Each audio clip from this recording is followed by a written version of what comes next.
Hello, everybody, and welcome to Taking Control, the ADHD podcast on rashpixel.fm. I'm Pete Wright, and that there is Nikki Kinzer. Hello, everyone. Hello, Pete Wright. Hello, Nikki Kinzer. How are you? I'm good. It's just you and me today. I know. What's that all about? I know. Nobody loves us anymore. I guess I stepped in poo. I fell in mud. Did you? Oh, yeah. Well, that's a comical segue. Tell me that story. Oh, I'm really happy that nobody was around to watch this. Was it just this week? Was it at the big concert? No. Nikki went to see Depeche Mode. I did. It was so fun. Yes. I imagine there is a Venn diagram of people who listen to this show who are also Depeche Mode fans in our age bracket. I bet you there is. Really jealous right now, yeah. Or might have actually been there. Yeah, or at one of the concerts. Right. Right. Because they're on tour right now. So they are. Yeah, no, that was fabulous. That was a wonderful evening, but that's not when I fell in mud. I'm so sorry about the mud thing. Let's get back to that. So my dog went missing. Now, he wasn't missing for long, but we have in our backyard, we live there's a mountain behind us and there's not a fence and there's a street, between the mountain and us. And all summer long, my dog has done wonderful things. He's been trained and he doesn't go up farther than where the street is and he comes back down. Well, the last couple of times he hasn't been listening. Wait, because there's no fence there? No, because it goes up a hill. It's a very steep hill. It's a steep hill, right. Yeah. And in the last couple of times that he's been out there, he doesn't listen to us. He's a naughty dog. Oh. He's rebellious. And he goes up, I don't know where he goes, but he goes away. And so we're trying to find him and we can't find him. And I was afraid that he was going to get up to the street and get ran over. So there's this house that's being built up behind me. And it's like a mud pit, right? Because they don't have any, it's not landscaped. It's being built at this moment and it rains in Oregon and I'm trying to go up the hill in my son's sliders, right? So those are those little slider shoes. Yeah. And, I get stuck in the mud. I can't move. No. And then I try to turn around and I totally fall on my butt and start sliding down the hill. And to top it off, I was wearing a white sweater. Oh, Nikki. Yeah. At least I had black pants on, so that was okay. But the sweater, yeah. You were a comically bad movie. That whole experience. Yeah. Oh my goodness. But we did find the dog. Hallelujah. Yeah. But what was funny is he comes back down the hill, he's all happy, oh, look, I'm listening now. Oh, yeah. And he wants to get a treat. He comes into the house and he's wanting to get a treat. I'm like, seriously? Really? You think you should have a treat right now? Do you look at my butt? My butt is muddy. He did not get I'm so sorry. No treat for you. No treat. Okay. So anyway, off subject. Well, Sorry. We're talking about today's a digital episode and it's kind of jam-packed. So I apologize ahead of time, but we've had one topic on the schedule for many, many moons and another topic that just cropped up. And I realized these two topics actually work fairly well together and I want to talk about them both. And so we're going to get into it. We're going to talk about silencing your digital noise on your devices. And we are going to talk about writing. We're going to talk about writing for introspection. And so I'm very excited about both of these topics. Before we do that, head over to takecontroladhd.com. You can get to know us a little bit better. You can listen to the show there on the website or subscribe to the mailing list and get an email each time the latest episode is released. Connect with us on Twitter or Facebook at Take Control ADHD and call us. Leave us a voicemail at 503-664-4ADD to get your thoughts on this show. We would love to hear from you. And don't forget, 5-star reviews in iTunes and recommendations in your favorite podcast player helps others to discover the show when they need help. So pay it forward and drop us a kind review. We sure appreciate it. And don't forget, we also have our Patreon page. If you want to support us more directly on Patreon, you can certainly do that. Patreon.com/the ADHD podcast. Thank you for your support. There you go. We have a little follow-up. Oh, just a very quick little follow-up from our show last week. So I'd gotten a couple of email responses from our show with Gabriel and Heather last week and very positive. Just, talking about ADHD and strengths and hearing other people's stories it can be such an inspiration. on the flip side of that, it can also be something that makes you feel worse, right? Yeah. And I did get a little bit of feedback too about how they didn't necessarily resonate or relate to Gabriel's specific story, and didn't feel that ADHD was a blessing, and really struggled with it. And so my response to that listener, and also to other people that may feel the same way, is to remember that, that's his story. And you have your own story. You have your own story to still write. And what I would hope is that you find either inspiration either from him or in other areas, just to know to not give up hope, that there are so many different ways to navigate your ADHD and create your story. And even if you felt a little bit bad, after listening to the show, or just frustrated because you're not at that place, just don't give up hope, because you can, definitely write your own story. Absolutely. And that's what I want to just bring to attention, because I think, we've had a lot of guests in the month of October, which is wonderful. I love it when we have guests on the show. And, you're not always going to relate to everything that somebody says, and you're not always going to relate or agree with what Pete and I say. And that's okay, because we can that's why we have these conversations. We want to bring attention and awareness and talk about it. And we love hearing your feedback. And so don't be afraid either. If it's something that you really don't agree with, we're not going to take that personally, unless you say you hate, my voice, or you hate me, or, I might take that personally. Yeah, right. There are limits. Yeah, right. Be nice, at least. There you go.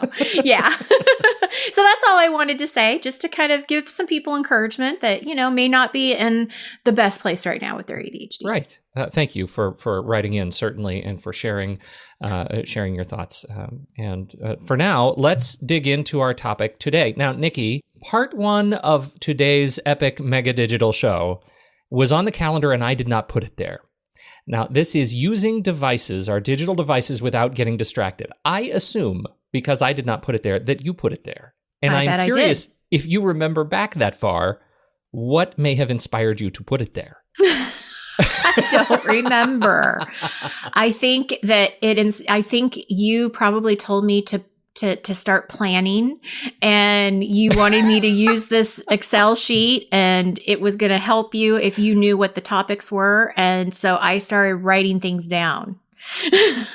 That is fair and honest feedback. Not what I expected, but probably how it happened. Probably, yeah. I've been talking to a lot of people lately, and it's just, you go out to dinner with somebody and they get out, their phone starts buzzing and binging, and they don't know what to do. And maybe it rings during a meeting, and you get the momentary freak out, the context freak out. Oh my God, I didn't know that my phone was still on. I don't know how to do it. I power it off. I don't know how to manage my bings and buzzes, right? Yeah, right. And so if you already know where your notifications or how notifications work on your digital device, that's fine. And this may seem like old news. Skip ahead a little bit. But if you don't, if you're one of those people who genuinely doesn't understand how to parse your digital buzzes and bings, this is for you. We're just going to talk briefly about the kinds of things you need to look for on your digital device, and so that you can just teach yourself a little bit, and have more control over what things bing and buzz. And why is that important, you might ask, to the ADHD brain? Well, because we fight distraction. Oh dear, do we fight distraction? And knowing how to turn off the bings and buzzes, either all at once or selectively, it can dramatically impact your ability to stay focused on a task when you really need to stay focused on that task. That's a big deal. Well, because especially when you think of out of sight is out of mind. So you won't necessarily think about that notification not coming through when it's not coming through, because you're not thinking about it. It's not right in front of you. So it doesn't matter what was on USA Today, because you're not going to be thinking about it. You're not, exactly. So yeah, a lot of pluses there. Well, and I go through phases where I feel like I have a little bit more control, and I'm a little bit more aware, and I can turn some notifications back on when I feel like I need to be notified of certain things. And then I go through these phases where any notification is a disaster. It's a bomb that goes off in my brain, and I want to crawl under a desk because I can't hide from all the noises, and I have to turn everything off. and really take back ownership. That's really what we're doing when we're managing these notifications, is taking back ownership of the way people and things and services are allowed to reach into our lives. And so I'm pretty passionate about notifications, and I love granular control over what can reach me and what can't. And in particular, what little badges are on the icons, the badges? Yes, like the 27,000 unread emails. I hate that so much. I'm in pretty good control over my email, so I rarely have any badges on my emails, but I turn those off completely. I don't want to see any badges on any apps ever, because then I'm always wondering. It's the locked door syndrome. What's behind the door? So that's what we want to talk about. So the first category I want to talk about is strictly notifications, right? It's the buzzes and bings that come into your phone. These are by apps and system services. That includes rings. A ring, when your phone rings, is a notification, right? Messages, text messages, these are all notifications that come in to your system. So the first thing to do is to learn your app settings so we'll start on an iPhone. If you open your iPhone and go to settings, notifications, and notifications, there's a notification style list of all of your apps. You can see all of your apps that are installed on your phone, and you can control how they bing and buzz to you.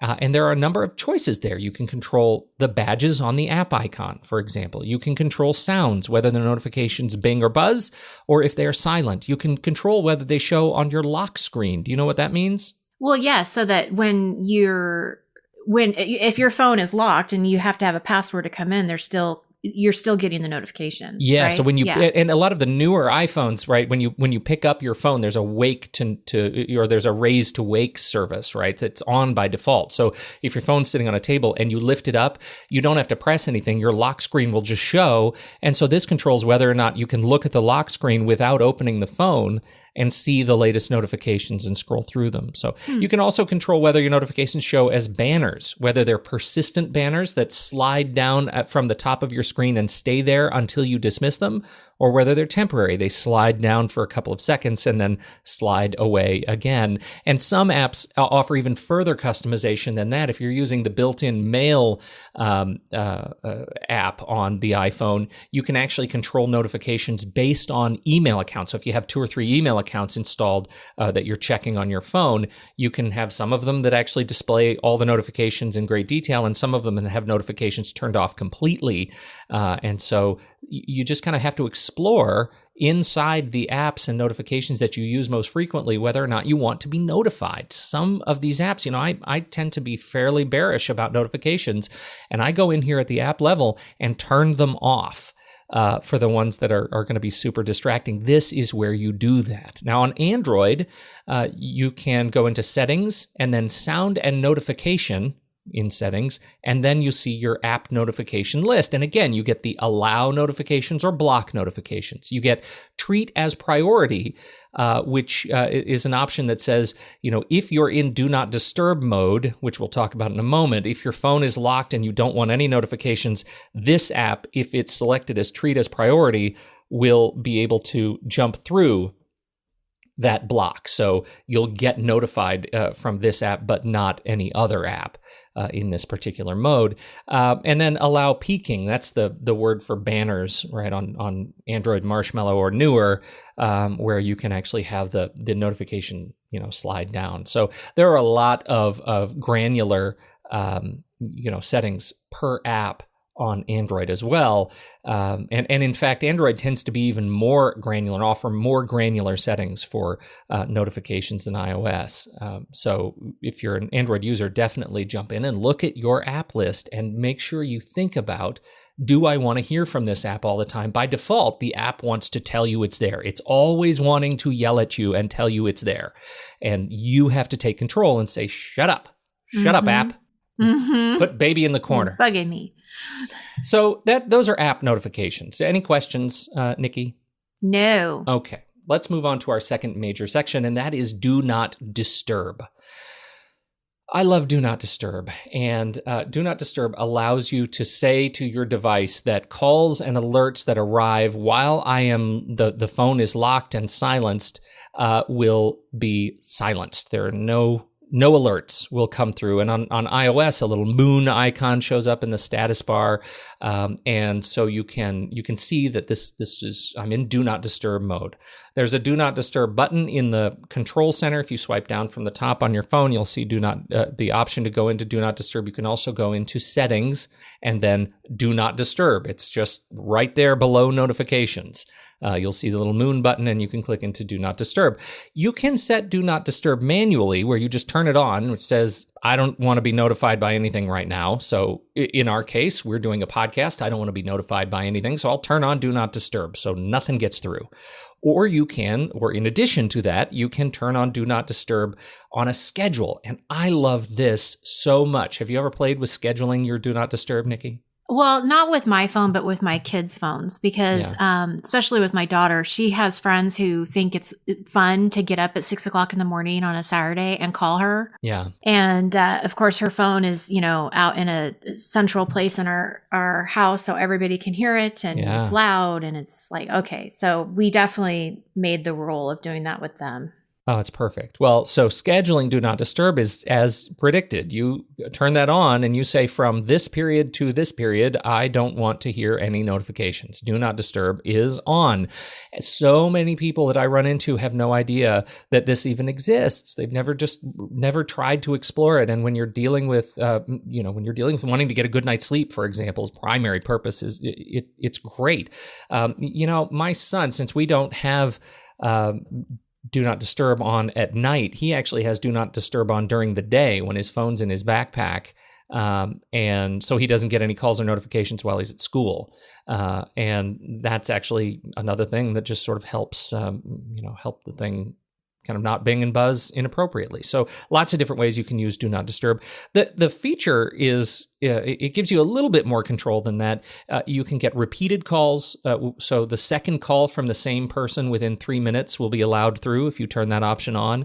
And new in iOS 11 on the iPhone, you can turn on do not disturb while driving. Have you played with this one? No, but when I was looking at your notes, that jumped out at me because we have a new, soon to be new driver, and I'm thinking this is so smart. Yeah, it's really smart. And a new, actually brand new law on the books in Oregon for those of us in Oregon, US, where it's a stoppable offense now if you have your phone up to your ear. You have to not be using your phone. And there are, I don't know all of the details. I just know put the phone in the console and close the lid, right? Mm-hmm. But what's lovely about do not disturb while driving, calls are allowed through to the iPhone only when the phone is connected to Bluetooth or a hands-free accessory. Otherwise, the phone's locked and will trigger an auto reply automatically. And it says, if you text me while I'm driving, it says, hey, I'm driving right now,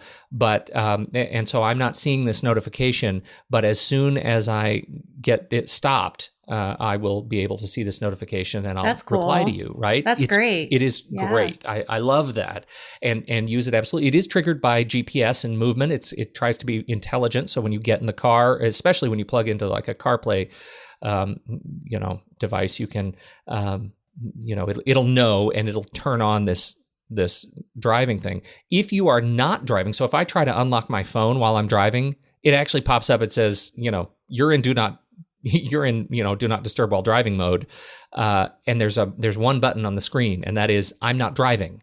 So if you're a passenger in the car and this turns on, you can actually turn off do not disturb while driving with one tap of one button, and it turns it off. But this is just a great thing to just know, to internalize, to build the habit. I'm always in do not disturb while I'm driving. I don't want to be notified. I want to be safe. My choice is safety. So that's do not disturb. On Android, you can also set schedules. You have, in my limited experience, I'm not a regular Android user, but in my limited experience, you have more granular control over the specific notifications that you do allow through the do not disturb barrier. And you can set a time limit, for example, like no interruptions for N hours. So I'm going into a meeting for 2 hours. I want do not disturb on for 2 hours, and then I don't want to have to think about turning it off again. So it just turns off at 2 hours like a timer for do not disturb, which is pretty handy as well. So that's do not disturb. And so your phone in this case is still on. It's still receiving signals, but it's just not notifying you. There is a third mode, which we all know. If you're traveling, you get on a plane and you have to go to airplane mode. What does that mean? I run into people who don't actually know what's going on inside their phone when they go to airplane mode and still will power off their phone completely, when they get on the phone. That's kind of old habit, but we don't have to do that anymore. Now, in the US, when you're flying, you need to go into airplane mode. That turns off your antennas. Right? So you have 3 antennas in your phone, or there's actually many little antennas, but there are 3 main categories of antennas. There's your cellular antenna. So when you're out and about, driving around, walking around in a mall, you'll be on, LTE or 4G. That's your cellular data antenna. There's your Wi-Fi antenna. When you jump on a Wi-Fi network, that's a second category of antenna. And there's your Bluetooth antenna. So if you're connected to a smart watch is connected to your phone, or some other presentation device, or your Apple Pencil is all connected through some combination of Bluetooth, Wi-Fi, and cellular. If you go into airplane mode, it actually turns off those antennas, right? So now you're not getting notified, not because your phone is selectively telling you, I don't want to be notified about certain things. You're not being notified because you're not getting a signal, right? You're not receiving a signal. There is no in and out of data to your device. That is, that's the biggest sort of hammer you can put down on your notifications. I use airplane mode all the time when I really, really, really want to focus on something, right? If I'm sitting down and I'm trying to write, if I'm sitting down and I'm working on a project, if I'm editing a podcast, if I'm whatever my project is I'm working on, I'll go into airplane mode when I just need to shut down. Because again, that locked door, I don't want to see that a notification has come through that will distract me. So I turn that off. Now, all of these systems allow you now to go in and go into airplane mode and then turn back on individual antennas. Like, for example, the use case for me is you turn back on Bluetooth if you want your watch to work and you want your Apple Pencil to work, but you can leave the cellular and Wi-Fi antennas off as needed. So I like that a lot. So that's a handy one to get to know. And finally, there is, if you're an Apple Watch user, and forgive me, I don't know any of the other watch manufacturers. I've never used any watch other than the Apple Watch, but I do love this feature. It's called theater mode. And so the Apple Watch, when you pick it up to look at it, it's off all the time. So the screen is black until you pick it up to look at it. And then the screen turns on and the clock shows up so you can tell the time. But if you're in a theater, that can be very, very bright. And so you're in a dark room, and you even if you don't intend to look at your watch, when you move your arm a certain way, the watch might turn on and totally blare somebody's eyes out, who's sitting next to you. So you just swipe up from the bottom on your Apple Watch, and there's the 2 theater masks, the happy and sad mask. And if you hit that button, that will leave your phone receiving notifications, and it'll still tap you if it needs to tap you, but it won't actually activate on raise to wake. So it won't show you this. It'll stay black no matter how you move your arm. So I just like that's a little trick, and I feel like that was snuck in watchOS 4 that most people haven't explored yet. So watchOS 4 notifications, very handy. Awesome. What do you think? That's a quick review, but what do you think? Yes. Great. Useful stuff. Very useful. And now we just have to we have to do it. We have to turn the notifications off, and we have to turn airplane mode on. I think that's the biggest key is now you got to you know how to eliminate the distractions in this case and silent that noise, and now we've got to just follow through with it. You really do. And so I really love having these things in iOS 11. You just swipe up from the bottom of the phone and you're in Control Center, and you have buttons for Do Not Disturb and for airplane mode. And now in iOS 11, they actually show you all 4 buttons for managing your antennae. So you can drop off of the cellular network, you can drop off of the current Wi-Fi network, you can turn off your Bluetooth and disconnect your current Bluetooth device, and you can jump into airplane mode, all with a quick swipe up from the bottom. You see those options. I really love it. I think the more intimate you can get with where those controls are in your specific device, the happier you will be. And I'm telling you, I turn these things off all the time. Do it, try it, shut it down. And you can do it without having, because I shut it down because I still need to use my device, right? It's not like I'm trying to put it away. And that leads us into our next question, or our next topic, which I will be brief. But I have been thinking a lot about journaling lately. And why? Well, a number of reasons. First, it's NaNoWriMo is coming up. National Novel Writing Month starts November 1st. And I am a big proponent of NaNoWriMo. If you like writing fiction, this is a great opportunity to sit down and join a collective of people around the world who are attempting to write a novel in the month of November. I've been involved in some way, shape, or form as a participant for the last 14 years. Wow, and so I'm a big fan of NaNoWriMo. But I got to thinking about journaling, and do you journal? Are you a journaler? I do journal. I don't do it every day, and I don't, I'm not consistent every day, and I'm okay with that. Like, I'm not trying to be consistent every day. Right. I journal when I feel the need to, and that's okay with me. So, but I definitely do. Yes. I think that's really important. And I like that you give yourself permission, right, intentionally to say, I don't have to journal every day, right? But I do journal because there are benefits when I need it. And that's me too. I'll sit down and I journal. I journal more often these days than I ever have. And part of it is because of the technology. And part of it is because I'm just continue to expand my horizons around why I journal, the kinds of things I write, in my chosen journal of choice, whether it's, building a deeper relationship with myself, it sounds kind of weird, but I like having a dialogue with myself, right? Yeah. I ask me through my journal to help me solve problems. Well, and isn't it amazing how it does that? It does. I mean, I know exactly what you're talking about. There was a period in the summer where I journaled for probably 5 days straight, and they were long. And I came to conclusions that I don't think I would have come to if I hadn't gone through that process. Yeah, you come up with like these creative solutions to things that you're butting your head up against, and it's really valuable. And if you've never tried it, that can be a surprise. After a couple of days, you realize, hey, I'm changing the way I live because of this. It really helps you with this sort of memory augmentation or building new habits and routines to be able to just write them down, to document them step by step. Here's what I need to do next to achieve this goal, or to, every day, the first thing I write in my journal is, for example, I remembered to put my keys in the key bowl again. That's great. Right? Nice. Right. Yeah. That's a thing I'm going to celebrate in my journal every single day.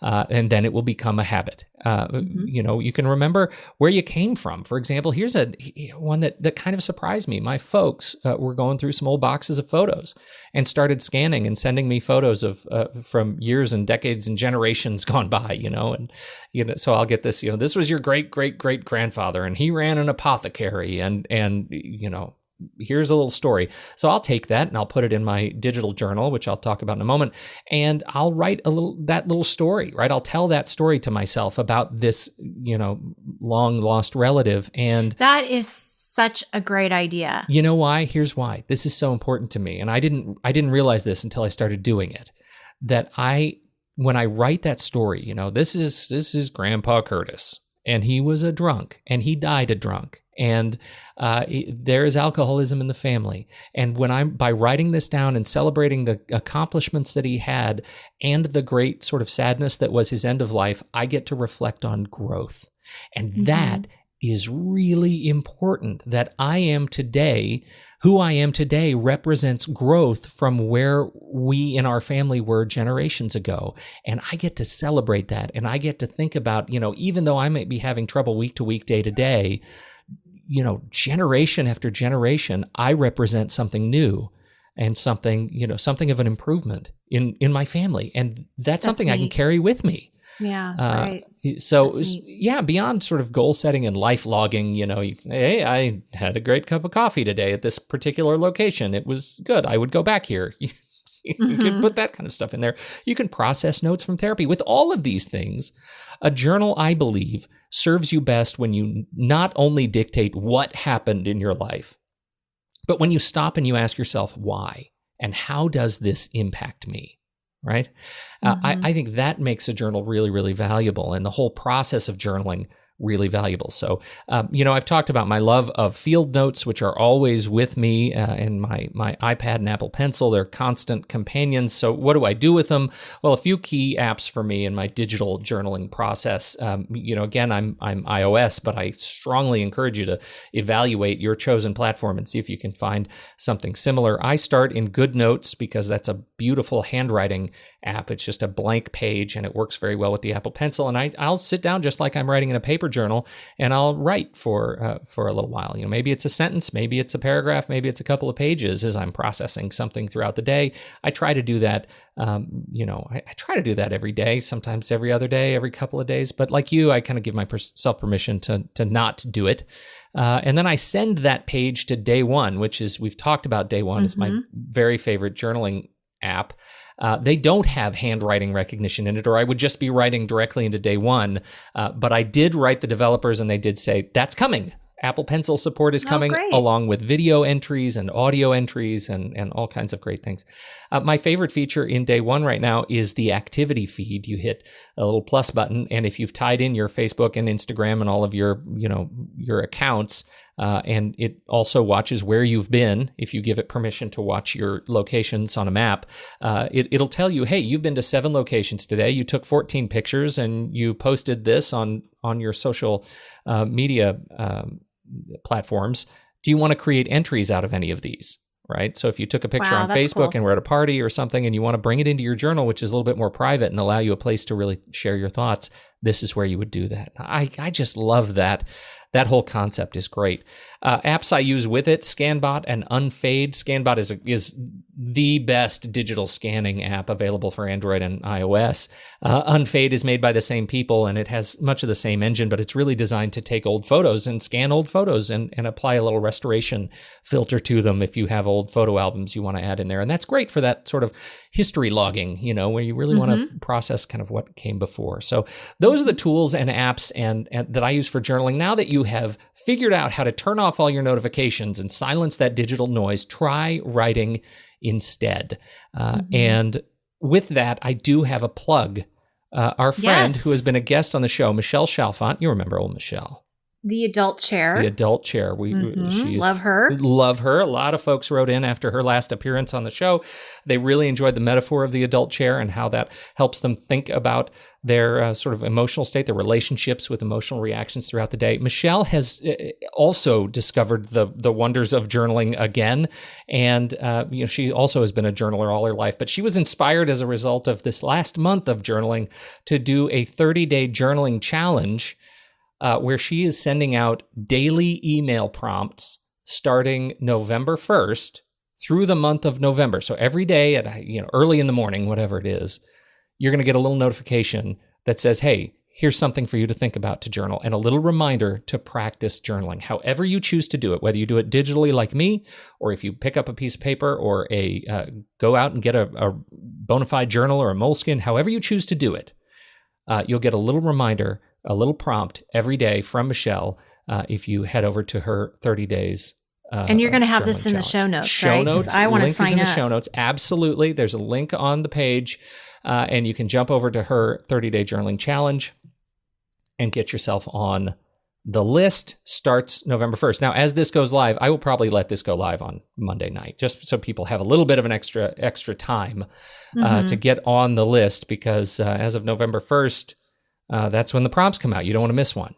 So there you go. But if it is after November 1st, you can still sign up, right? You can still sign up. Yeah. Okay. Yeah, we'll make that work. So anyhow, that's the deal. That's great. That's the pitch. I think this is use November and figure out how to get in touch with yourself. For me, it's when I'm really running my head into the ADHD ceiling, just taking an intentional 5 minutes to write some thoughts down to, I'm in another one of those spaces, Nikki, where I had to delete Facebook and Twitter and all of the social apps from my devices because it was just too tempting. And I've replaced that again with writing and just taking a minute to standing in line to write a couple of sentences, to take a picture of where I am and to think about it, to be introspective, to remind myself, even if I've written it 1,000 times, to remind myself that I'm okay. I'm going to see the other side of this. I know I'm frustrated. I know I'm spinning, but at the other side of it, there is light. And I have to remind myself of that constantly. So that's my pitch for today. Love it. Thank you so much. This is so helpful. Thank you, Nikki, and thank you, everybody, for hearing me out. I hope one or two of these things helps you. Let us know. Let me know how it's going. Find us. We'll all journal together. We'll all journal together. That's right. Yeah, that's right. So it was fun making these notes and kind of thinking about how the process works for me. And I hope, great. As I like to say, I hope my life serves as a warning to others. So with that, we'll close it up. With that, we sign out, right? On behalf of Nikki Kinzer, I'm Pete Wright, and we'll catch you next week right here on Taking Control, the ADHD podcast.